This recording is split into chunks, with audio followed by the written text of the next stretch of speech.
Hello everyone and welcome to the third week of our social branding series. I hope that you have gotten a lot out of these first 2 weeks, and I want to continue going forward this week to kind of introduce some of the sites you can use and the process we use to get your brand out there. If you've been following along, I want to use this series just to get you the information you need. Maybe you're a new business owner, an entrepreneur who's just really confused on how to get your message out there and how to compete with these big industry names. There's a lot of competition out there that has more resources than you do. And I want to show you guys that you don't have to have thousands or tens of thousands or millions of dollars to really brand yourself. A lot of times we look and we see these traditional methods like a TV ad. You look at ads, these companies that take out ads during the Super Bowl and spend millions of dollars just for a minute on TV. And I want to explain to you guys, I hope this series is kind of showing you that you don't need to spend that kind of money to get your name out there and build a relevant audience. And all that starts, so week one I went over the 40,000 foot overview, just introducing you to the concept of social branding and how you can use it. Week two, I split it up into 2 videos because I really went into the guts of branding. Obviously, you have to plan that out. I took 40 minutes just to show you the process. That whole process, when you use it, is going to take you hours. And there's no shortcut around that. It's not the traditional, you go to business school and you think you need 2 years to really get together a plan, do all the research, do surveys, testing. You don't need that, but you do need to spend a lot of time, sometimes days or weeks, depending on your competition, to really get a solid brand in place. Usually you can get it done in just a few days if you use the methods that I taught you last week. This week I'm going to go into the actual platforms that you can use to get your brand out there more effectively and spread that message. Again, if you're an entrepreneur just starting out, you don't have those thousands, millions of dollars to spend. You get these people, you hear about how much they spend on Super Bowl ads, and you think, I could never compete with that. How am I going to get there? Well, you don't need to compete with those people. The person you need to compete with is the person who's wasting money on local TV spots or local radio ads. And don't get me wrong, sometimes those can be valuable. But when you're just starting out, or when you're trying to build a targeted audience, which I explained last week, all you need to do is reach the people who are actually going to buy. When you get a television ad or a radio ad or a local newspaper ad, you're reaching everyone who reads those publications, and most of those people aren't interested in what you have to offer. But when you use social branding, you're really building yourself up within your community. It gets down to the point that there are a lot of people who are making high 6 figures or who have $1 million businesses who you've never heard of before because they're in an industry completely irrelevant to you. But everyone in their industry knows all about them. They're famous within that industry. And that's what we do with social branding. We want to make you famous within your industry so that, not everyone who hears your name is going to have any idea who you are. They'll hear your business, they'll go, I don't know what that is. But everyone in your industry will be like, oh yeah, that guy's killing it in this industry. And it's all because you highly target the people who are actually interested. Social branding starts with a lot of things. This week, I want to go with the organic methods, also known as, the free methods, also known as organic methods.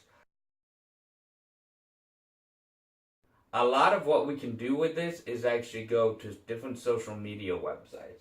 So let's do a quick run through of the basics. Everyone everyone period is going to want a Facebook account. This is something that everyone's on. I know not literally everyone, but if you're not on it, you're missing a big opportunity.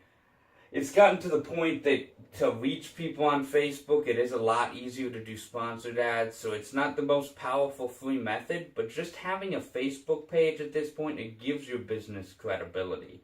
Don't make the mistake of thinking that the Facebook page can act as your website. I see this far too often. People are like, oh, well, I don't know, just buy a website. I mean, let's take a step back for a second. If you can't afford to buy a website, then you can't afford to be going into business for yourself.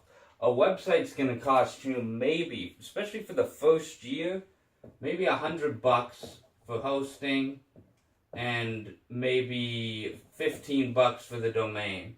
You're talking, let's be generous and say $125 for the first year. Because every single hosting company is going to give you a promotional rate that first year. And frankly, if you're using these systems within that first year, this should become chump change because you'll be building up your brand, you'll be getting customers left and right. You don't have to worry about that money. If you don't have $125 to invest, then don't start a business. And that's just the plain truth of it. You're going to need some capital if you want to get started. But again, Facebook is a great way to expand your authority. You should have that link to your website. You should have the website linked to Facebook, and it's just that simple. Anytime you make a blog post, anytime you have a video up on YouTube, anything you do, you then share it to Facebook. So the other one that I think everyone needs to start using is Twitter. There will be some industries perhaps that you don't get the reach on Twitter, but in general, there may be some industries where you don't reach as many people on Twitter, but in general, this platform is going to be extremely powerful as it allows you to just quickly get your message out there and connect with a lot of people.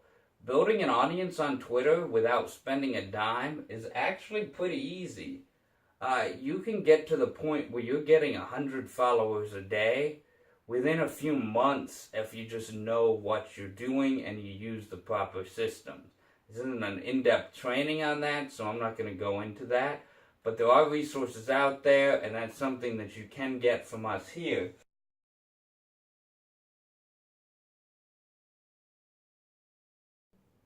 Just keep in mind, Twitter can be extremely valuable. Next one, for a lot of you, especially anyone that does visual, I mean, if you're doing graphic design, if you're doing local banners or local stuff, so those are just marketing companies. But heck, let's say you're a restaurant or you have a coffee shop.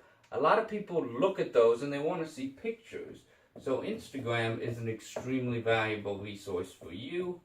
And it amazes me how many restaurant owners in particular don't utilize this platform.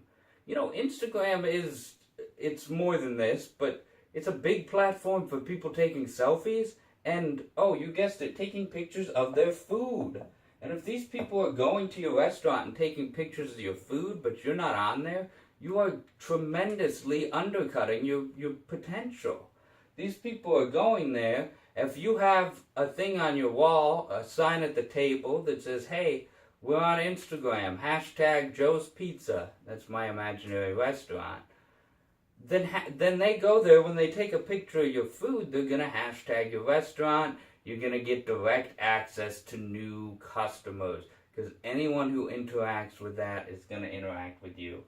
And I point that out for restaurants, but anyone who has visual stuff, anyone who can get the message out there can utilize Instagram. You'll note that I don't have a personal Instagram. And the reason is because I don't really do the visual stuff as much.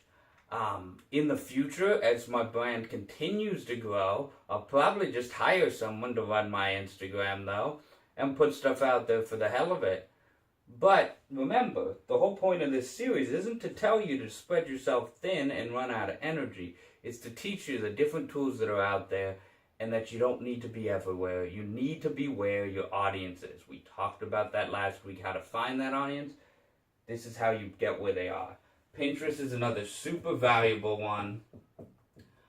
This one actually for sales can often be the most powerful, especially if your target audience tends to be homemakers, tends to be people in the higher 5-figure range is the average. So you get a lot of bigger earners there. The average income for Facebook, I think, is somewhere around like $55,000 a year. Whereas the household on Pinterest is more like $70,000 plus per year for the average. So if you're selling directly to consumers, Pinterest can be a very valuable thing, especially if you're selling anything unique, crafty, special. One of the big combinations, let's go back. A lot of people assume that this social branding stuff is just for big businesses with shops or whatnot. Let's say that you have an Etsy page that you create unique candles with. Well, you have your Etsy, then you have a Pinterest account that links to the images on Etsy and your website, and you actually go ahead and include little how-to Pinterest posts, and you show the process of you making the candles. That's how platforms like this can be used to really build your brand and show what you're doing. Another one that you should get on is YouTube. And if you're watching this, I'm on YouTube. And this is something that took me a little while to get started on. And the reason is, again, well, I do this for a living. So I'm helping other companies get their brand out there, but sometimes I neglect my own company. This year has been all about getting mine out there more and getting in the forefront rather than being in the background. So YouTube is the way to do that. And I point out my story there because, again, this is the platform you want to use to get in front of people. Video advertising and marketing is becoming more and more popular. That's why Facebook Live, introduced just in 2016 really, is when video is taken off, and if you're not using video, you're missing out. I'm talking about YouTube and then jumping back to Facebook Live.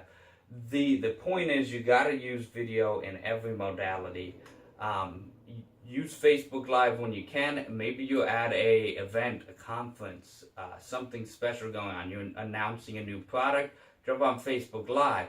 When you have training or other information for the actual product video, just a trailer, if you will, you post that on YouTube. You got to learn how to leverage these platforms and use the different ones that are available to you. Now, I'm going over the basics. So here's one more that I'm going to go over two more, and then I'm going to suggest you look down below here. I'm going to link you to a resource that goes into a lot more of the videos. I want to talk to you today, though. The reason I'm doing this in video format is to really just share some of these ideas, share some of the ways people are using this. I know sometimes people relate better to video, sometimes words, so I'm giving it to you in both. And hopefully you hearing me and seeing me talk about these is going to spark some ideas that you might not have had if I just wrote it all out. But keep in mind, you can still go check out the resource below and make sure to look at all the different options available to you. The next one is Yelp. Any local business needs to be on Yelp. And if there's anyone from Yelp watching, I'm sorry to say this, but I don't know that you can justify their sponsored positions. The reason being, I've definitely talked to them about their sponsored ad. I've looked into it. The cost per lead that you get for most businesses is just enormously high. You're spending $800 a month and you might get 20 people to talk to you. And for some industries, that's perfectly fine. The problem is, for some industries, you're not going to be spending $800 to get 20 people. You'll spend $800 to get 5 people to actually talk to you. And what ends up happening, or a lot of times you spend $800, you get 20 people just to visit your website. And they actually bill you on this. So they have a base fee and then an extra fee on top of it. So I want to warn you against using Yelp as for the sponsored ads. However, building a Yelp page and effectively managing it can get you a lot of exposure. And one way to do that is to make sure you're asking for reviews. You're a local business, they go on Yelp, they give you reviews. You're going to automatically rank higher in their search if you have more reviews. And if you have good reviews, people are going to be more likely to look at you. Similarly, the other way to get yourself out there on Yelp, if you're a restaurant, for instance, is to post your menu on there. A lot of people don't realize you can share things like your menu on there. When you share that resource, it helps open up the search. So if they're looking for a specific item on your menu, you'll still show up in that search result page. So keep that in mind. Since a lot of restaurants aren't doing that, you can get a real leg up in that. But if you're a local business, again, I'd be hesitant to sign up for Yelp for sponsored, but definitely get a page up there and manage it. Stay on top of it. Ask for reviews. The more positive reviews you get, the better. The better. Another one is Google Plus. This is not really a social place, but Google is a powerhouse. Google Plus and Google Local Listing. Google is a real powerhouse, and if you're not staying on top of that, then you're missing out. You want to have your Google Plus linked up to your page, your web page, and everything. It helps with SEO, search engine optimization. It helps just getting your message out there overall, just having that page. I have it set up so that anytime I manage somebody's account, we have the Google Plus automatically post the blog to it. So that's something you want to set up for yours as well. Otherwise, I don't really use Google Plus, but you need it, because if you don't have it, Google's going to detract from your authority as a business. Same with your local listing. Make sure you verify that local listing. Make sure you take over it so you can manage the hours, you can manage everything that's going on there. You can be updated with reviews, and those are both essential, especially if you're a local business. Now, other than that, there are plenty of free resources out there to get other pages. Again, I'm going to post a link below that has more in depth. Just remember, there's places like Goodreads if you're an author.